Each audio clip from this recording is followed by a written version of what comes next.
19वीं सदी के प्रारंभ में अंग्रेजों द्वारा किए गए कुछ परिवर्तन या कुछ फैसले ऐसे थे जिन्होंने भारत की स्वतंत्रता में अभूतपूर्व योगदान दिया। ऐसा ही एक फैसला था बंगाल के विभाजन का फैसला, जिसे इतिहास में बंग भंग के नाम से जाना जाता है। अंग्रेजों के बंगाल को तोड़ने के निर्णय के साथ ही देश में एक नई क्रांति की लहर दौड़ पड़ी और स्वतंत्रता के लिए प्रयासरत क्रांतिकारियों को एक नई दिशा मिल गई। 20 जुलाई 1905 लॉर्ड कर्जन ने बंगाल विभाजन का फरमान जारी कर दिया, जिसे इतिहास में बंग भंग के नाम से जाना गया और बंग भंग का पूरे देश में जमकर विरोध किया गया। स्त्री, पुरुष, छात्र, छात्राएं सड़कों पर निकल आए। वंदे मातरम की गूंज हर जगह सुनाई देने लगी। ऐसे में गुरुदेव ठाकुर के आह्वान पर रक्षाबंधन का पर्व आपसी मिलन और एकता के रूप में मनाया गया। हिंदू व मुसलमान ने एक दूसरे को राखी बांधी, आपस में गले मिले और ये था अंग्रेजों की नीति का फूट डालो और राज करो का करारा जवाब। इसके साथ ही शुरू हुआ विदेशी वस्तुओं का बहिष्कार और स्वदेशी वस्तुओं का प्रयोग।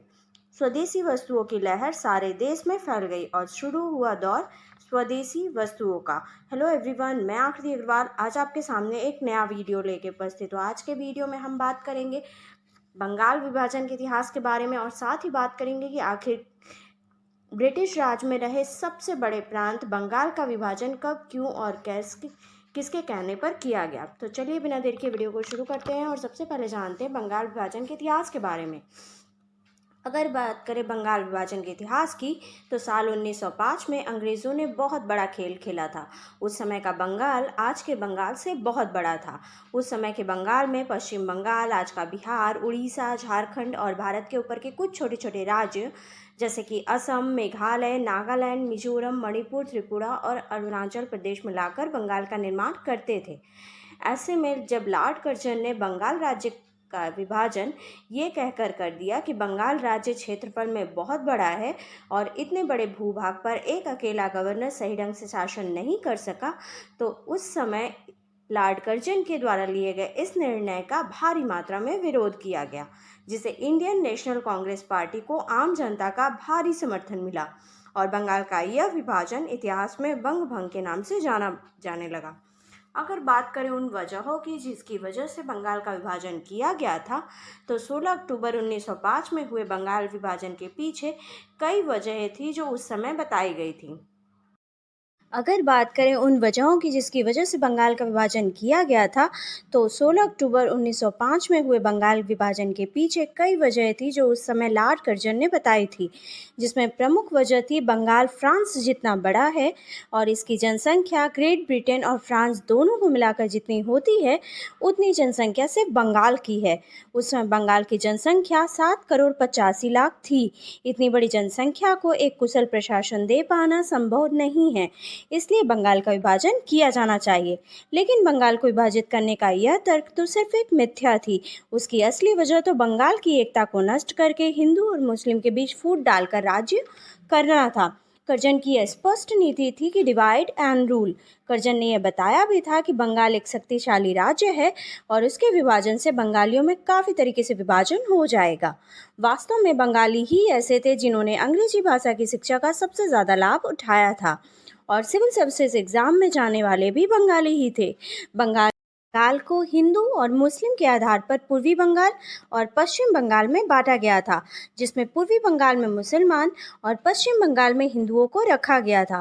दरअसल ऐसा करके ब्रिटिश सरकार हिंदू और मुस्लिम में दरार डालना चाहती थी, जिसके विरोध में बंगाली लोग 16 अक्टूबर जिस दिन बंगाल का विभाजन हुआ था उस दिन को शोक दिवस के रूप में मनाने लगे। विभाजन का परिणाम यह हुआ कि साल 1906 में मुस्लिम लीग की स्थापना हो गई, जिसका अर्थ है कि अंग्रेज अपनी नीतियों में कहीं न कहीं सफल हो चुके थे। अगर बात करें बंगाल विभाजन हो जाने के बाद क्या हुआ, तो बंगाल का बंटवारा तो हो गया था, पर देश के लोगों को यह मंजूर नहीं था और देश में बहुत बड़ा आंदोलन शुरू हो गया। बंग भंग की घोषणा होने के बाद ही बंगाल के लोगों ने अपना रोष व्यक्त करना शुरू कर दिया। शुरुआत में यह विरोध सिर्फ बंगाल में ही हुआ, पर धीरे धीरे पूरे देश में फैलता चला गया। उसके बाद लाला लाजपत राय, विपिन चंद्र पाल और बाल गंगाधर तिलक जैसे क्रांतिकारी इकट्ठे होकर अंग्रेजों के द्वारा किए गए संप्रदाय के आधार पर बंटवारे का विरोध करने लगे। इन क्रांतिवीरों ने अंग्रेजों द्वारा किए गए इस बंटवारे का पूरी ताकत से विरोध किया। इन क्रांतिवीरों ने अंग्रेजों को जवाब देने के लिए स्वदेशी आंदोलन शुरू कर दिया। उनका ये मानना था कि अंग्रेजों की ताकत सिर्फ उनके द्वारा भारत में किए गए व्यापार से ही बड़ी है। इसलिए उनको खत्म करने का एकमात्र रास्ता है कि अंग्रेजों का व्यापार इस देश से बंद करवा देना चाहिए। और इसी उद्देश्य को पूरा करने के लिए धीरे धीरे सारे देश में स्वदेशी आंदोलन शुरू हो गया। और ही देखते भारत के इस स्वदेशी आंदोलन में 1,24,00,000 से भी ज़्यादा लोग इकट्ठे हो गए। इस आंदोलन में उन्होंने सबसे पहले ब्रिटिश सामानों का बहिष्कार किया, उनकी होलियां चलाई, कलकत्ता में बहुत सारी रैलियां निकाली गईं और वास्तव में यहीं से स्वदेशी आंदोलन की शुरुआत हुई। स्वदेशी आंदोलन को घर घर तक पहुंचाने के लिए अखबारों, गानों और विदेशी कपड़ों, शक्कर और नमक जैसे चीज़ों की होलियां भी जलाई गईं। उसी दौरान गुरुदेव रविन्द्रनाथ टैगोर ने आमार सोनार बांग्ला भी बंग भंग के विरोध में ही लिखा, जो कि बाद में साल 1972 में बांग्लादेश का राष्ट्रगान बना। इसी दौरान पहली बार स्वराज की मांग की गई, क्योंकि इस आंदोलन से लाला लाजपत राय, बाल गंगाधर तिलक और विपिन चंद्र पाल जैसे लोग जुड़े थे, इसलिए उन्हें लाल बाल पाल की संज्ञा दी गई। स्वराज मेरा जन्म सिद्ध अधिकार है, यह नारा भी इसी आंदोलन के दौरान बाल गंगाधर तिलक द्वारा दिया गया था। बंगाल विभाजन के बाद से ही देश के क्रांतिकारी दल दो दल, गरम दल और नरम दल में बंट गए, जिसमें गरम दल का नेतृत्व यही नेता कर रहे थे, जो हर हाल में अंग्रेजों को देश से बाहर निकाल देना चाहते थे। इन्हीं क्रांतिकारियों ने अंग्रेज सरकार को ऐसा मजबूर कर दिया कि साल 1911 में ब्रिटिश सरकार को बंगाल का विभाजन वापस लेना पड़ा और इसी साल देश की राजधानी कोलकाता से बदलकर दिल्ली कर दी गई।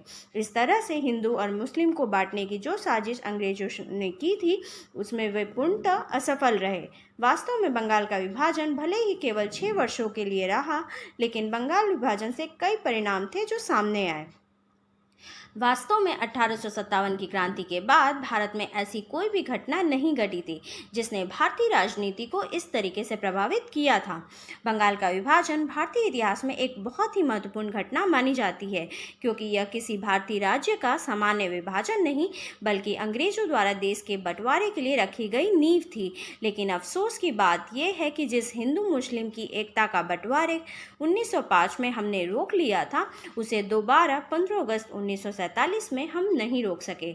आज के वीडियो में बस इतना ही। For more such interesting video, like and subscribe my channel. Thank you. Bye bye.